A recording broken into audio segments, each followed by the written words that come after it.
नमस्कार। भारत में होने वाले परिसीमन को लेकर उत्तर और दक्षिण राज्यों के बीच विवाद गहराता जा रहा है। जानिए इसके पीछे की मुख्य वजहें और 2025 के अपडेट्स। नमस्कार दोस्तों, मैं कृष्ण यादव और आप देख रहे हैं कृष्ण यादव न्यूज़। स्वागत है हमारे चैनल पे। नमस्ते दोस्तों, आज हम बात करेंगे ऐसे मुद्दे की जो पूरे भारत में गरमाया हुआ है, परिसीमन डिलिमिटेशन। क्या आप जानते हैं कि 2026 के बाद लोकसभा की सीटें फिर से बांटी जाएंगी। इससे उत्तर भारत को ज़्यादा सीटें मिल सकती हैं, जबकि दक्षिण राज्य जैसे तमिलनाडु, कर्नाटक, केरल चिंतित हैं क्योंकि उनकी सीटें कम हो जाएंगी। यह उत्तर दक्षिण का नया विवाद क्यों क्या बन रहा है, तो सरकार क्या कह रही है, आज की इस वीडियो में हम सब कुछ आसान भाषा में समझेंगे। वीडियो के अंत तक देखें, लाइक और सब्सक्राइब जरूर करें अगर आप इस तरह की वीडियो चाहते हैं तो। लोकसभा की सीटें अभी वर्तमान में 543 हैं, 543 हैं। परिसीमन क्या है ऐसा समझते हैं। सबसे पहले समझते हैं कि परिसीमन आखिर है क्या।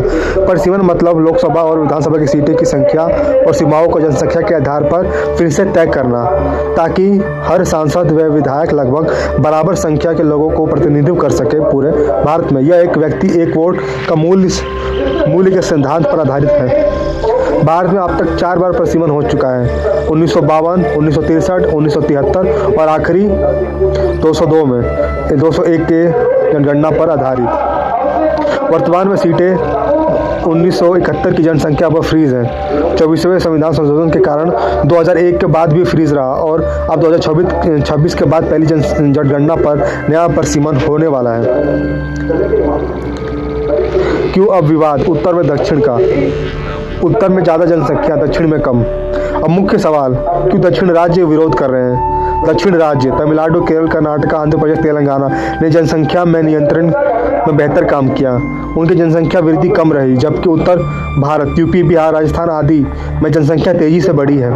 अगर 2026 के बाद नई जनगणना पर परिसीमन हुआ तो यूपी, बिहार जैसे राज्यों की लोकसभा सीटें बढ़ेंगी। यूपी की 80 से 100 प्लस हो जाएंगी। वहीं दक्षिण की सीटें कम हो सकती हैं। तमिलनाडु की 39 से कम हो जाएंगी। दक्षिण नेता कहते हैं कि हमने फैमिली प्लानिंग अच्छे से की, इसके लिए सजा या संघीय ढांचे पर असर डालेगा, क्योंकि संसद में उत्तर का दबाव बढ़ेगा। तमिलनाडु के सीएम एन.के. स्टालिन ने सभी दलों की बैठक बुलाई और इसे उत्तर बनाम दक्षिण का मुद्दा बताया। उत्तर 50 से 60, दक्षिण 20 से 30 सीटें कम होंगी और उत्तर की सीटें बढ़ेंगी 50 से 60। लेटेस्ट अपडेट 2024 तक। अब तक लेटेस्ट अपडेट्स क्या है। 2025 के अंत तक हुआ। जनगणना 2025-26 में होने की उम्मीद है। परिसीमन 2027-28 में और 2029 में चुनाव में लागू हो जाएगा। गृह मंत्री अमित शाह ने आश्वासन दिया है कि दक्षिण की एक भी सीटें नहीं कटेंगी, मतलब कुल सीटें बढ़कर पुरानी सीटें बचाई जाएंगी। लोकसभा की सीटें जो 543 है, 543 है, उसे बढ़ाकर 800 प्लस कर दिया जाएगा, हो सकती है। महिला आरक्षण जो 33% पास हुआ है, वो भी परिसीमन के बाद ही लागू होगा, यानी 2029 से। कुछ जगहों पर लोकसभा परिसीमन हुआ, कुछ जगहों पर लोकल परिसीमन हुआ, जैसे हैदराबाद में 300 वार्ड। हरियाणा विधानसभा में ज़्यादा सीटें के लिए तैयारी, लेकिन राष्ट्रीय स्तर पर अभी कोई आयोग नहीं बना। विपक्ष अन्य मानदंड विकास कर योगदान मांग रहा है। अमित शाह का कोर्ट क्या हो सकता है। कुल लोकसभा सीटें बढ़ाना ताकि किसी की पुरानी सीटें ना कटे। राज्यसभा में बराबर सीटें बांटना है और यह जनसंख्या के अलावा अन्य फैक्टर को शामिल करना। यह मुद्दा भारत की एकता और संघवाद से जुड़ा है, इसलिए अब सभी दलों की सहमति जरूरी है।